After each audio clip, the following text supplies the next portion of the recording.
Sunday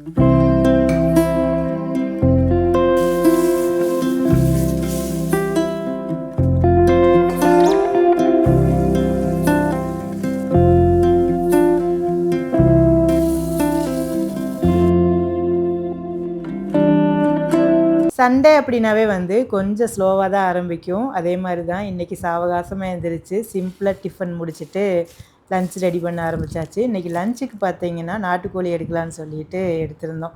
அதுக்கு வந்து மிளகு செலவெல்லாம் வந்து வறுத்து வச்சாச்சு. இப்போ வந்து வெங்காயமும் உரிச்சாச்சு. இஞ்சி பூண்டு வந்து தனியாக அரைக்க போகிறதில்ல, அதை வந்து கட் பண்ணி அதையும் வதக்கிட்டு வெங்காயத்துக்கூடையே வதக்கி எடுத்துகிட்டு மொத்தமாக அரைச்சிக்க போகிறேன். சின்ன வெங்காயம் தான் எடுத்துக்கிறேன். சின்ன வெங்காயம் வந்து ஒரு 1/4 கிலோவுக்கு மேலே எடுத்துருக்கிறேன்.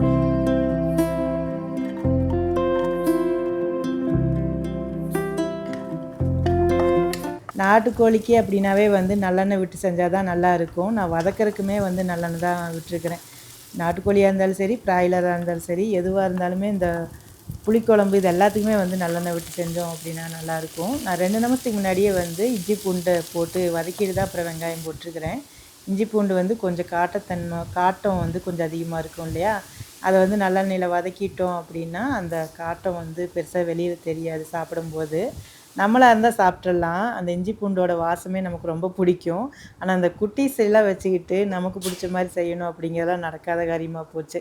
அவங்களுக்கு எது எது பிடிக்கலையோ அதெல்லாம் வந்து குறைச்சிக்க வேண்டியதாக இருக்குது. அந்த மாதிரி தான் இஞ்சி பூண்டு வந்து அரைச்சி நம்ம சேர்க்கும்போது அந்த வாசம் ரொம்ப அதிகமாக இருக்குது அப்படிங்கிறனால வெங்காயத்தோடையே வதக்கி செய்யலாம் அப்படின்னு சொல்லிட்டு ஆரம்பித்தது தான். அதுவுமே வந்து வெங்காயத்துக்கு முன்னாடியே போட்டு வதக்கி பண்ணோம் அப்படின்னா அதோடய ஸ்மெல்லே வந்து கம்மியாக இருக்கும். அப்படிங்கிறனால அப்படியும் செய்ய ஆரம்பித்தாச்சு.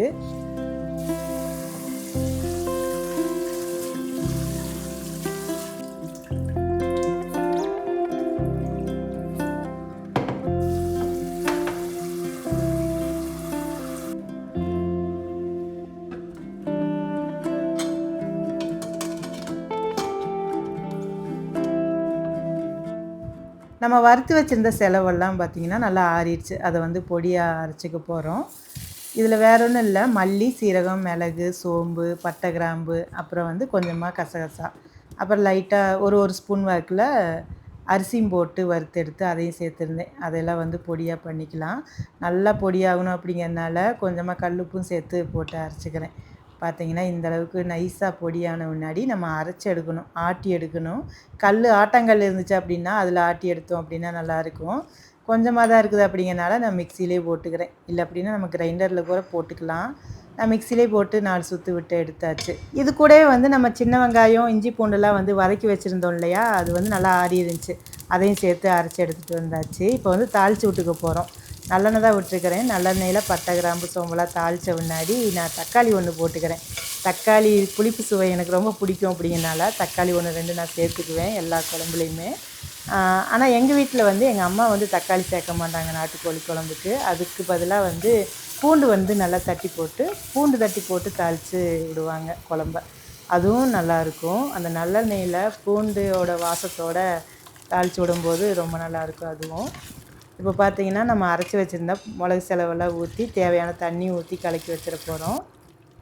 கோழி குழம்பு வந்து கொஞ்சம் சாராட்டம் வேணும், தண்ணியாட்டம் வேணும் அப்படிங்கிறதுனால அதுக்கு தேவையான தண்ணி ஊற்றி மூடி வச்சிடலாம். இது நல்லா கொதி வரட்டும். இப்போ வந்து ரொம்ப நாளாக வாங்கணும்னு நினச்சிட்டு இருந்த ஒரு விஷயம் தான் வாங்கியிருந்தேன். அதுவும் நல்ல ஒரு டீலில் இருந்துச்சு அப்படிங்கிறனால தான் வாங்கினேன். இது வந்து ரொம்ப நாளாக வந்து ஆன்லைனில் கார்ட் போட்டு வச்சுட்டே இருப்பேன், ஆஃபர் வந்தால் வாங்கலாமேன்னு சொல்லிட்டு. ஆஃபரும் வரும், ஆனால் வாங்குறதுக்கு மனசே இருக்காது, ரேட்டு ஜாஸ்தியாகவும் இருக்குது. அதுவும் இல்லாமல் நம்ம கிச்சனுக்கு இது செட் ஆகுமான்னு சொல்லிட்டு தான். அடி பிடிக்கிற மாதிரி இருக்கும். ஸ்டீலில் வந்து சமைச்சதே இல்லையா, அடி பிடிக்கிற மாதிரி இருக்குமோ, ஆயிலெலாம் அதிகமாக யூஸ் பண்ணுற மாதிரி இருக்குமோ, இல்லை பாத்திரம் விளக்குறதுக்கெல்லாம் எப்படி இருக்குமோ என்னமோன்னு சொல்லிட்டு வாங்காமையே வச்சுட்டு இருந்தேன். இப்போ வந்து ஒரு ரிலையன்ஸ் மார்க்கெட் போயிருந்தேன்னா அங்கே வந்து நல்ல ஒரு டீலில் வச்சுருந்தாங்க. சரி வாங்கலாமே அப்படின்னு சொல்லிட்டு வாங்கினது தான். வாங்கி ரொம்ப நாள் ஆச்சு. வாங்கினது சமையல் பண்ணிட்டு தான் இருக்கிறேன். ரொம்ப நல்லா இருக்குது. வாங்கி யூஸ் பண்ணி பார்த்துட்டு தான் சொல்லணும் அப்படின்னு சொல்லி நினச்சிட்டு இருந்தேன். ஏன்னா என்னை மாதிரி நிறைய பேர் வாங்கணும்னு நினச்சிட்டு இன்னும் வாங்காமல் இருந்தீங்க அப்படின்னா கண்டிப்பாக வாங்குங்க. அது வந்து எந்த பிராண்டாக இருந்தாலும் பரவாயில்ல. ட்ரை ப்ளையாக இருந்துச்சு அப்படின்னா பெருசாக வந்து ஒட்டுறதில்ல பாத்திரத்தில். அதுக்கப்புறம் சமைக்கும்போது ஒட்டுறதில்ல. அப்புறம் பாத்திரம் கழுவுறதுக்கு அதுக்கெல்லாமே நல்லா தான் இருக்குது. இந்த கடாயெல்லாம் பார்த்திங்கன்னா, நம்ம ஏதாவது ஃப்ரை பண்ணிக்கிறதுக்கு அகலமா இருக்குது அப்படிங்கிறனால ஏதாவது வறுக்கிறதுக்கெல்லாம் வச்சுக்கலாம். மோஸ்ட்லி இப்போலாம் நான் வந்து இந்த ஈயப்பாத்திரமா இருக்கட்டும், நான்ஸ்டிக் பாத்திரமா இருக்கட்டும், இதெல்லாம் வாங்குறதவே நான் அவாய்ட் பண்ணிட்டேன். ஏன்னா ஹெல்த்துக்கு ரொம்ப நல்லது. அதே சமயம் குக் பண்ணுறதுக்கு நம்ம யூஸ் பண்ணுறதுக்கும் வந்து ரொம்ப கன்வீனியன்ட்டாக இருக்குது. ட்ரைப்ளை அப்படிங்கிறதுனா வந்து 3 லேயர் இருக்கும். அதுக்கு உள்ளே வந்து அலுமினியம் கோட்டிங் கொடுத்துருக்குறாங்க அப்படிங்கிறனால ஒட்டி பிடிக்கவும் பிடிக்காது. ஹீட்டு வந்து நல்லா ஈவனாக வந்து ஸ்ப்ரெட் ஆகும். குக் பண்ணுறதுக்கு ஈஸியாக இருக்குது. பார்த்திங்கன்னா நல்லா ஹெவியான வெயிட்டு தான், ஆனால் நல்லா ஸ்ட்ராங்காக இருக்கும். இதோட முக்கியமான டிப் என்னன்னு பார்த்தீங்கன்னா, இந்த ஸ்டெயின்லெஸ் ஸ்டீலில் வந்து நம்ம குக் பண்ணும்போது நல்லா ஹீட் ஆன பின்னாடி ஆயில் விட்டு நல்லா ஹீட் ஆன பின்னாடி நம்ம மற்ற ஐட்டம்ஸ்லாம் சேர்த்து குக் பண்ணோம் அப்படின்னா ஒட்டி பிடிக்கிறதில்ல. இப்போ பார்த்திங்கன்னா, நம்மளோட நாட்டுக்கோழி குழம்பு நல்லா கொதிச்சிருச்சு. ஒரு 2, 3 கொதி வந்த பின்னாடி அதுலேருந்து கொஞ்சமாக சாறு எடுத்துக்கிறோம். எடுத்துகிட்டு நல்லெண்ணெய் கலந்துக்கிறோம். இதில் வந்து கொஞ்சமாக பெப்பர் தட்டியும் போட்டுக்கலாம். அதே சமயம் மல்லித்தழையும் கட் பண்ணி போட்டுக்கிட்டால் நல்லா தான் இருக்கும். இதெல்லாம் போட்டு நல்லா கலந்து விட்டுட்டு அந்த சூட்லேயே நம்ம வந்து குடித்தோம் அப்படின்னா நெஞ்சுக்கு பலம்னு சொல்லுவாங்க. சளி பிடிச்சிருந்துச்சி அப்படின்னாலும் வந்து குடிக்கிறது நல்லது. எப்போ எப்போ நாட்டுக்கோழி சாறு வச்சோம் அப்படின்னாலும் இதை வந்து கொஞ்சமாக எடுத்து குடிக்கிறது வழக்கம். என் பொண்ணு தான் வீடியோ எடுத்துகிட்ருக்கிறா. எப்போ வீடியோ எடுத்து கொடுத்தாலுமே வந்து ஏதாவது சொல்லி கலாய்க்கிறதே அவளுக்கு வேலையாக போச்சு. இன்றைக்கி அந்த மாதிரி தான் ஏதோ ஒன்று சொல்லிகிட்டு இருந்தா. பார்த்திங்கன்னா நம்மளோட சிக்கன் குழம்பு வந்து ஓரளவுக்கு ரெடி ஆயிடுச்சு. கோழி வந்து நல்லா வெந்து வர்றதுக்கே வந்து சுண்டி போயிடுச்சு. தண்ணியாட்ட தான் எப்போவுமே சாறு வேணும்னு கேட்பாங்க கோழிச்சாறு. இன்றைக்கி வந்து கொஞ்சம் சுண்டிருச்சு. இருந்தாலும் பரவாயில்லைன்ட்டு அந்த கறி வெந்திருக்குது இல்லையா, அதை வந்து தனியாக எடுத்து வறுத்துக்கலான்னு சொல்லிட்டு எடுத்தாச்சு. வறுக்கிறதுக்கு வேற ஒன்றும் போடல. ஒரு பெரிய வெங்காயம், தக்காளி, அப்புறம் இஞ்சி பூண்டு தட்டி போட்டு மசாலா கொஞ்சம் சேர்த்து அதை வறுத்துக்கிறோம். இப்படி வறுக்கும்போது பார்த்திங்கன்னா கொஞ்சம் காரசாரமாக அந்த வெங்காயம்லாம் வதக்கியிருக்கிறோம் இல்லையா, ரொம்ப வதக்காமல் கொஞ்சம் கண்ணாடி பதம் வரையில் வதக்கியிருக்கிறோம். அப்படிங்கிறனால அந்த சாப்பிடும்போது வந்து அந்த க்ரன்ச்சியாக கொஞ்சம் நல்லாயிருக்கும். கோழி குழம்பு வச்சுட்டு அதுலேயே வந்து கறி எடுத்து நம்ம இந்த மாதிரி வதக்கிக்கிறது தான் வீட்டில் எல்லாருக்கும் பிடிக்குது. அதனால தான் அந்த மாதிரி பண்ணுறது.